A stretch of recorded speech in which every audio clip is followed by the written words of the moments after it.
I would like to offer you a warm welcome as a visitor here at Berkeley Castle. My name is Charles Berkeley and I'm the 27th generation of the family here at Berkeley Castle. The castle was granted to my ancestor Robert Fitzharding, a wealthy Bristol merchant, in 1153 by the King Henry II. Berkeley is a marcher castle, built overlooking the banks of the River Severn and situated between Bristol and Gloucester, two important strategic cities. Berkeley is the oldest inhabited castle in Great Britain, and it has been lived in by the same family for over 900 years. The history of England has played itself out here at Berkeley Castle, and many kings and queens have visited, including Henry VII, Henry VIII, Richard II and Elizabeth I.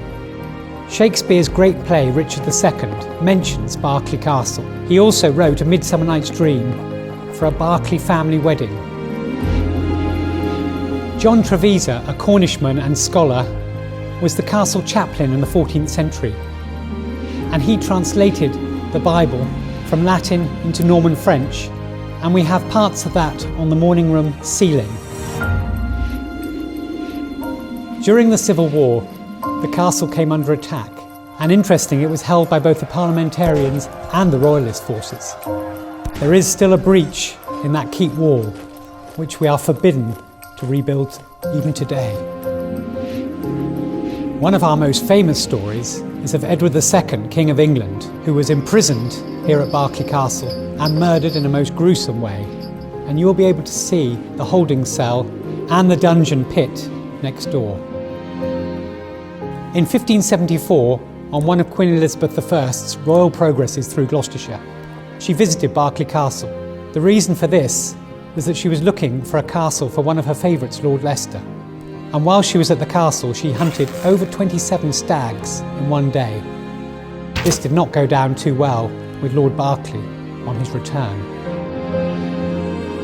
On your tour, you will see a bedspread made for Queen Elizabeth I on her royal progress, Berkeley, that has been left here.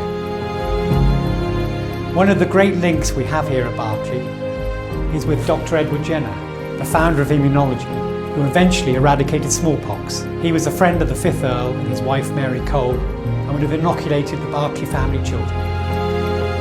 This is a most fantastic room, the Great Hall or Banqueting Hall. Many kings and queens would have dined in here with the family, and there have been minstrels and jesters performing to the assembled masses in here. Today it's still used for weddings and banquets. And as you take a walk around that room, you can imagine the centuries of history. Berkeley Church is as old as the castle, pretty much 12th century, and it's still very much used today. We have a lot of the wedding services there, services on a Sunday, and it's a fabulous church connected with the castle, and the name of the church is St Mary the Virgin. Here at Berkeley, it's not all about its rich history. It does have a wonderful collection of furniture, paintings and architecture. Our guides have a first-rate knowledge of the castle and its contents, and I know they will bring the castle alive for you, and you will be enthralled by the stories they have to say. There are, of course, lots of things for children to do whilst on site here at the castle and in the gardens. There are quizzes, there are trails, there are games in the garden, and of course they can dress up and be a prince or a princess, a king or a queen for a day. Berkeley is not just a castle, it's also our family home. Unlike many other houses, my parents still live in a private part of the castle, and it makes it very accessible for visitors to see the family going in and out of their doors, and I hope this continues from my family and the next generations. In 1955, my father decided to open the castle to visitors because an old castle like this costs a lot to run. We opened on Easter Sunday in 1956, and we were overwhelmed by the number of visitors. And that first summer we had over 100,000 visitors, and that went on the following year and the year after that. So welcome to Berkeley, and I hope you enjoy your visit.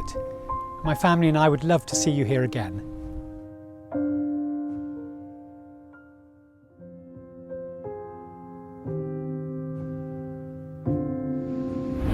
We come every year. There's always a great family atmosphere and lots to keep children engaged and having fun. Fascinating place with a history and a real feel of medieval England, but with a thoroughly modern facility. You can go around the castle on your own, but would suggest to view it at its very best, you go on one of their free guided tours. It really brings it to life. We visited with our 2 grandchildren aged 6 and 4. The quizzes were very good and the children loved seeing the dungeon.